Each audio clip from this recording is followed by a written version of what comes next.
Hello guys, நாம் இந்த வீடியோவில் எதை பற்றி பார்க்க போகிறோம்னா, நேட்டிவிட்டி சர்டிஃபிகேட் எப்படி அப்ளை பண்ணுறதுங்கிறத பற்றி பார்க்க போகிறோம். நேட்டிவிட்டி சர்டிஃபிகேட் பார்த்தீங்கன்னா 2 டைப்பாக இருக்குது. ஒன்று பிறப்பிடச் சான்றிதழ், இன்னொன்று இருப்பிடச் சான்றிதழ். அதாவது nativity by birth, nativity by residence. நாம் இந்த வீடியோவில் எதை பற்றி பார்க்க போகிறோம்னா, நேட்டிவிட்டி பை ரெசிடென்ஸ், அதாவது இருப்பிடச் சான்றிதழ். இது ரெண்டுக்கும் என்ன டிஃப்ரெண்ட் அப்படின்னு பார்த்தீங்கன்னா, நாம் ஒரே இடத்துல 5 வருஷத்துக்கு மேலே இருந்தோம்னா நேட்டிவ் பை பர்த், அதாவது பிறப்பிடச் சான்றிதழ் வாங்கணும். இல்லை ஒரே இடத்துல 5 வருஷத்துக்கு கம்மியாக இருக்கும் அப்படின்னா நேட்டிவ் பை ரெசிடென்ஸ், அதாவது இருப்பிடச் சான்றிதழ் நமக்கு கிடைக்கும். ஓகேவா? இப்போ நம்ம ஆல்ரெடி நம்ம பிறப்பிடச் சான்றிதழ் எப்படி அப்ளை பண்ணுறோங்கிறத பற்றி வீடியோ போட்டுட்டோம். அந்த வீடியோட லிங்க்கு இந்த டிஸ்கிரிப்ஷனில் கொடுக்குறேன், அதை பார்த்து தெரிஞ்சுக்கோங்க. இந்த வீடியோவில் நாம் ரெசிடென்ட், அதாவது இருப்பிடச் சான்றிதழ் எப்படி அப்ளை பண்ணுறதுன்னு பார்க்க போகிறோம். அதுக்கு ஃபஸ்ட்டு என்னென்ன ஆவணங்கள் தேவை அப்படின்னு பார்ப்போம். நேட்டிவிட்டி பை ரெசிடென்ஸ், அதாவது இருப்பிடச் சான்றிதழ் அப்ளை பண்ணுறதுக்கு தேவையான ஆவணம் என்னென்னு பார்த்தீங்கன்னா, ஃபஸ்ட்டு ஃபோட்டோ, யார் அப்ளை பண்ணுறோமோ அவங்களோட ஃபோட்டோ, அப்புறம் அட்ரஸ் ப்ரூஃப், நம்ம இப்போ கரண்ட்டாக எந்த அட்ரஸில் இருக்கோமோ அந்த அட்ரஸோட ப்ரூஃப் வேணும். அதுக்கப்புறம் செல்ஃப் டிக்ளரேஷன் பண்ணணும். இப்போ செல்ஃப் டிக்ளரேஷன் ஃபார்ம் நம்ம அப்ளை பண்ணும்போது வெப்சைட்லேயே நம்ம டவுன்லோட் பண்ணிக்கலாம். இது போக நம்ம அப்ளை பண்ணும்போது ஸ்மார்ட் கார்டோட நம்பர் கேட்கும். அதனால் நம்ம ஸ்மார்ட் கார்டு நம்பர் கொஞ்சம் நோட் பண்ணி வச்சுக்கோங்க. இந்த டாக்குமெண்ட் எல்லாத்தையும் ஜேபிஜி இல்லைனா பிடிஎஃப் ஃபார்மேட்டில் ஸ்கேன் பண்ணி ஃபைல் சேவ் பண்ணி வச்சுக்கோங்க.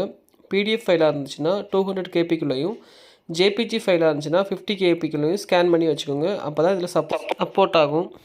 இப்போ நாம் எப்படி இருப்பிடச் சான்றிதழ் அப்ளை பண்ணலான்னு பார்க்கலாம். வாங்க வீடியோக்குள்ளே போகலாம். ஃபஸ்ட்டு கூகுள் ஓப்பன் பண்ணிக்கோங்க.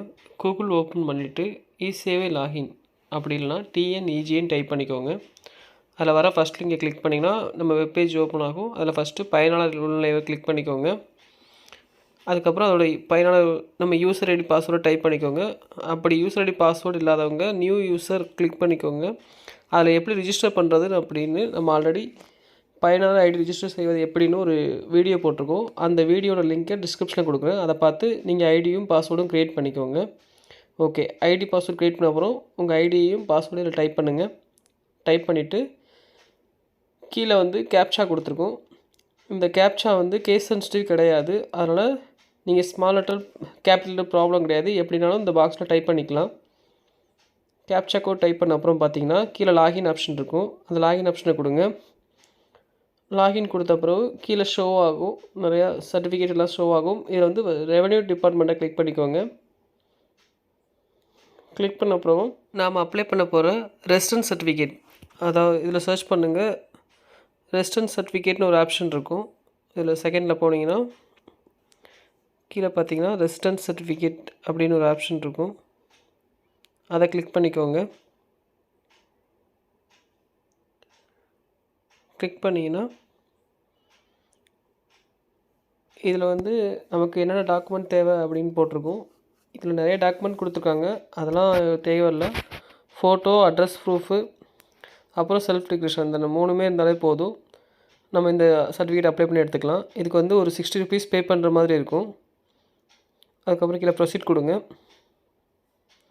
ப்ரொசீட் கொடுத்தீங்கன்னா நம்ம பேஜ் ஓப்பன் ஆகும். இதில் உங்களோட கேன் நம்பர் கேட்கும். ஆல்ரெடி கேன் இருக்கிறவங்க கேன் நம்பரை போட்டுக்கோங்க. அப்படி கேன் நம்பர் இல்லாதவங்க ரிஜிஸ்டர் கேன் கொடுக்குங்க. எப்படி கேன் நம்பர் ரிஜிஸ்டர் பண்ணுறதுன்னு நம்ம ஆல்ரெடி ஒரு வீடியோ போட்டிருக்கோம். அந்த வீடியோட லிங்க்கையும் இந்த டிஸ்கிரிப்ஷனில் கொடுக்குறேன். அதை பார்த்து கேன் நம்பர் ரிஜிஸ்டர் பண்ணிக்கோங்க. ரிஜிஸ்டர் பண்ண அப்புறம் உங்கள் கேன் நம்பரை என்ட்ரு பண்ணுங்கள். கேன் நம்பர் ரிஜிஸ்டர் பண்ணியும் உங்கள் கேன் நம்பர் மறந்து போயிருந்தீங்கன்னா உங்கள் ஆதார் நம்பரை என்ட்ரு பண்ணிக்கலாம். உங்கள் ஆதார் நம்பர் என்ட்ரு பண்ணிங்கன்னா என்ட்ரு பண்ணிட்டு சர்ச் கொடுங்க. சர்ச் கொடுத்தீங்கன்னா உங்களோட can number, name, father name, phone number எல்லாமே கீழே ஷோ ஆகும். அது ஒரு தடவைக்கு செக் பண்ணிக்கோங்க. உங்கள் கேன் நம்பர், நேம், ஃபாதர் நேம்லாம் கரெக்டாக இருக்குது அப்படின்னு செக் பண்ணிவிட்டு அந்த செக் பாக்ஸில் கிளிக் பண்ணிங்கன்னா கீழே மறுபடியும் ஆதார் நம்பர் கேட்கும். கீழேயும் உங்கள் ஆதார் நம்பரை திரும்பவும் ஃபில் பண்ணுங்கள்.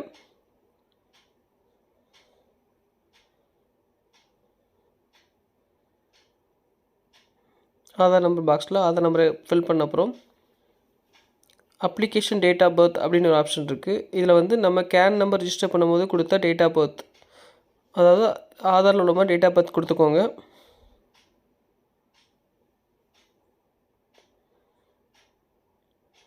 நேம், இயர், மந்த் எல்லாம் செலக்ட் பண்ண அப்புறம் டேட் அதே செலக்ட் பண்ணிக்கோங்க.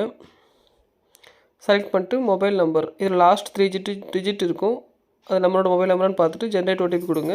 இப்போது நம்ம ரிஜிஸ்டர் பண்ண மொபைல் நம்பருக்கு ஒரு ஓடிபி வரும். அந்த ஓடிபியை அந்த பாக்ஸில் டைப் பண்ணிக்கோங்க.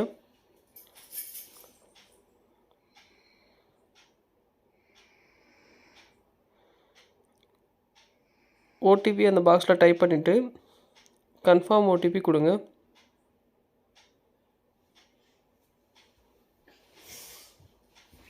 ஓடிபி கொடுத்ததுன்னா யூ ஹேவ் சக்ஸஸ்ஃபுல்லி வெரிஃபைட் ஓடிபின்னு வந்துடும். வந்த அப்புறம் ப்ரொசீட் கொடுங்க.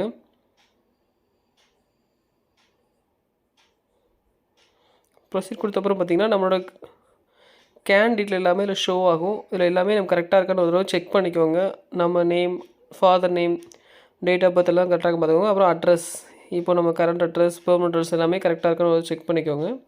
இதில் மேலே பார்த்தீங்கன்னா ரேஷன் கார்டு நம்பர் ஒரு ஆப்ஷன் இருக்கும். நம்ம ஆல்ரெடி சொன்ன மாதிரி நம்ம ஸ்மார்ட் கார்டு நம்பரை இதை என்ட்ரு பண்ணணும். அதனால் ஸ்மார்ட் கார்டு நம்பரை கொஞ்சம் நோட் பண்ணிக்க வச்சுக்கோங்க.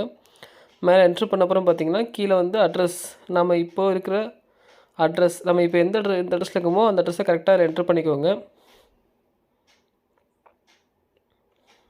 ஃபஸ்ட்டு வில்லேஜ், எந்த வில்லேஜ், அதுக்கப்புறம் பார்த்தா தெரு நேம், நீங்கள் உங்களோட ஸ்ட்ரீட் நேமை டைப் பண்ணிக்கோங்க. அப்புறம் டோர் நம்பர்,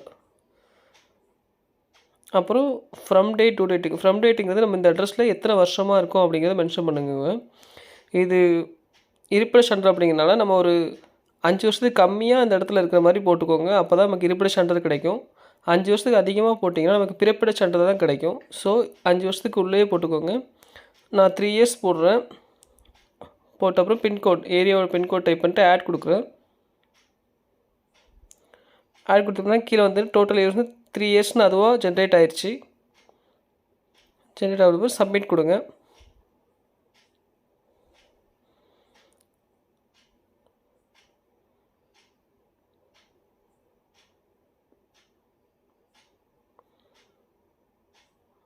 சப்மிட் கொடுத்தோம்னா டாக்குமெண்ட் அப்லோட் பேஜ் ஓப்பன் ஆகும். இதில் வந்து photo, current address proof, self declaration 3 form தான் அப்லோட் பண்ணுற மாதிரி இருக்கும். 3மே கம்பல்சரி அப்லோட் பண்ணணும். ஃபஸ்ட்டு நம்ம செல்ஃப் டிக்ளரேஷன் ஃபார்மை கீழே டவுன்லோட் பண்ணிக்கலாம். கரண்ட் அட்ரஸ் ப்ரூஃபில் வந்து பார்த்திங்கன்னா நம்ம driving licence, passport, smart card, Aadhaar card எதனாலும் நம்ம அப்லோட் பண்ணிக்கலாம். ஓகேவா? அதுக்கப்புறம் நம்ம இப்போ வந்து செல்ஃப் டிக்ளரேஷன் ஃபார்மை டவுன்லோட் பண்ணிக்கலாம். ஏன்னா டவுன்லோட் பண்ணி நம்ம சைன் பண்ணி கண்டிப்பாக ஸ்கேன் பண்ணி வைக்கணும். இதையும் நம்ம ஃபோட்டோவாக இருந்தால் 50 கேபிக்குள்ளேயும், பிடிஎஃபாக இருந்தால் 200 கேபிக்குள்ளேயும் நம்ம ஸ்கேன் பண்ணி வச்சுக்கலாம்.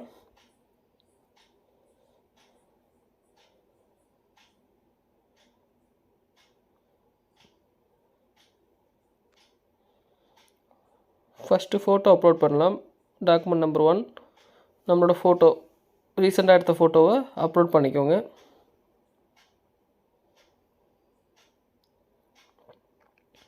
இந்த ஃபோட்டோவும் கண்டிப்பாக 50 கேபிக்குள்ளே இருக்கணும். அப்போ தான் இது அக்செப்ட் ஆகும்.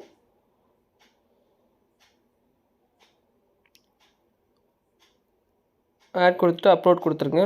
அப்லோட் சக்ஸஸ்ஃபுல்லி வந்த அப்புறம் next current address proof upload பண்ணணும்.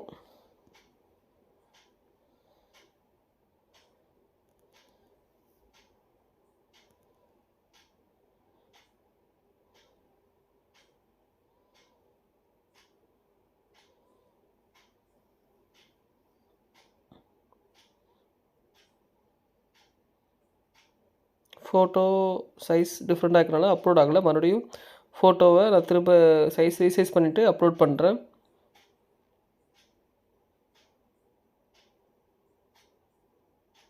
ஃபோட்டோ அப்லோட் ஆகிடுச்சு. அப்புறம் கரண்ட் அட்ரஸ் ப்ரூஃபில் நம்ம ஸ்மார்ட் கார்டு, நம்ம எந்த அட்ரஸில் இப்போ இருக்கிற அட்ரஸில் எந்த ஐடி ப்ரூஃப் இருக்கோ அதை வந்து நம்ம ஸ்கேன் பண்ணி அப்லோட் பண்ணிக்கலாம். அப்லோட் ஆன அப்புறம் பார்த்திங்கன்னா செல்ஃப் டிக்ளரேஷன் ஃபார்ம் நம்ம இப்போ டவுன்லோட் பண்ணி சைன் பண்ணி ஸ்கேன் பண்ணி வச்சுருக்க செல்ஃப் டிக்ளரேஷன் ஃபார்மை இதில் வந்து அப்லோட் பண்ணணும்.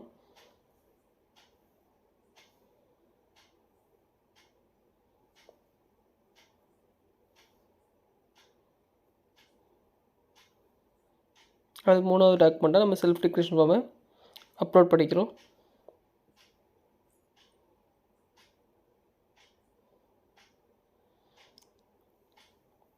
எல்லா டாக்குமெண்ட்டும் அப்லோட் ஆன அப்புறம் பார்த்திங்கன்னா கீழே மேக் பேமெண்ட்னு ஒரு ஆப்ஷன் வரும். அதை மேக் பேமெண்ட் கொடுக்க முன்னாடி நம்ம எல்லா டாக்குமெண்ட்டையும் கரெக்டாக அப்லோட் பண்ணிக்கோமா, மானிட்டரி டாக்குமெண்ட் எல்லாத்தையும் கிளியராக கரெக்டாக அப்லோட் பண்ணிக்கோமான்னு ஒரு தடவை செக் பண்ணிக்கோங்க. அப்படி கரெக்டாக அப்லோட் பண்ணால் தான் நம்ம அப்ளிகேஷன் வந்து அக்செப்ட் ஆகும். எதுவும் தப்பாக அப்லோட் பண்ணோம்னா நம்ம அப்ளிகேஷன் வந்து ரிஜெக்ட் ஆயிரும். ஓகேவா? அதனால் கரெக்டாக செக் பண்ணிக்கோங்க. செக் பண்ணிவிட்டு கீழே மேக் பேமெண்ட் ஆப்ஷன் கொடுங்க.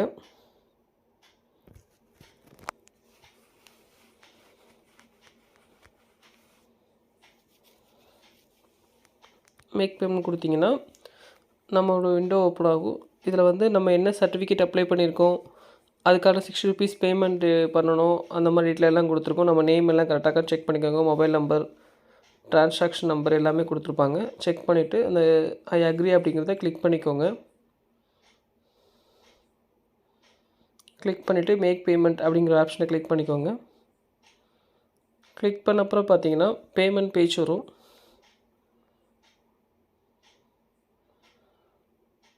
பேமெண்ட் பேஜில் பார்த்தீங்கன்னா net banking, credit card, debit card, UPI, QR code எந்த ஆப்ஷனை யூஸ் பண்ணினாலும் நீங்கள் பே பண்ணிக்கலாம்.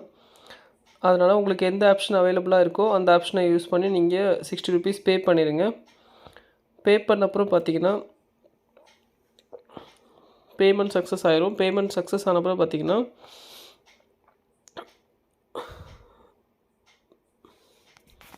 உங்களுக்கு ஒப்புகை சீட்டுன்னு ஒரு வரும். பேமெண்ட் சக்ஸஸ் ஆன அப்புறம் பார்த்தீங்கன்னா கம்ப்ளீட் பண்ண அப்புறம் பார்த்தீங்கன்னா இந்த மாதிரி ஒப்புகை சீட் வரும். இதில் வந்து நம்ம ₹60 பே பண்ண அமௌண்ட்டும், நம்மளோட அட்ரஸ், நம்ம என்ன சர்டிஃபிகேட் அப்ளை பண்ணிருக்கோம் அந்த மாதிரி டீட்டெயில் எல்லாமே இதில் இருக்கும். இந்த சர்டிஃபிகேட்டில் ரெஃபரன்ஸ் நம்பர் ஒன்று கொடுத்துருப்பாங்க. அதை வச்சு நம்ம ஃப்யூச்சரில் நம்ம சர்டிஃபிகேட் எந்த ஸ்டேட்டஸில் இருக்குது அப்படின்னு செக் பண்ணிக்கலாம். ஸோ மறக்காமல் இதை கண்டிப்பாக ஒப்புகை சீட்டை டவுன்லோட் பண்ணி சேவ் பண்ணி வச்சுக்கோங்க. அப்போ தான் நம்ம ஃப்யூச்சர் ரெஃபரன்ஸ்க்கு ரொம்ப யூஸ்ஃபுல்லாக இருக்கும். நீங்கள் அப்ளை பண்ணி 3 to 4 டேஸில் இந்த சர்டிஃபிகேட் ஆன்லைனில் வந்துடும். அதை நீங்கள் டவுன்லோட் பண்ணிக்கலாம். பண்ணுற எதுவும் டவுட் இருந்துச்சுன்னா கமெண்ட் பண்ணுங்கள், நான் கண்டிப்பாக கிளியர் பண்ணி விட்றேன். ஓகே, இந்த மாதிரி இசேவை ரிலேட்டட் வீடியோஸ் வேணும்னா நம்ம சேனலை மறக்காமல் சப்ஸ்கிரைப் பண்ணி வச்சுக்கோங்க. அப்போ தான் நம்ம போடுற வீடியோஸ் எல்லாத்துக்கும் உங்களுக்கு கரெக்டாக வரும். மறக்காமல் ஷேர் பண்ணுங்கள், அப்போ தான் மற்றவங்களுக்கும் இது யூஸ்ஃபுல்லாக இருக்கும். தேங்க்ஸ் ஃபார் வாட்சிங். மறக்காமல் லைக் பண்ணிவிட்டு சப்ஸ்கிரைப் பண்ணிடுங்க, மற்றவங்களுக்கு ஷேர் பண்ணுங்கள். தேங்க்யூ. நெக்ஸ்ட் வீடியோவில் பார்ப்போம். பாய்.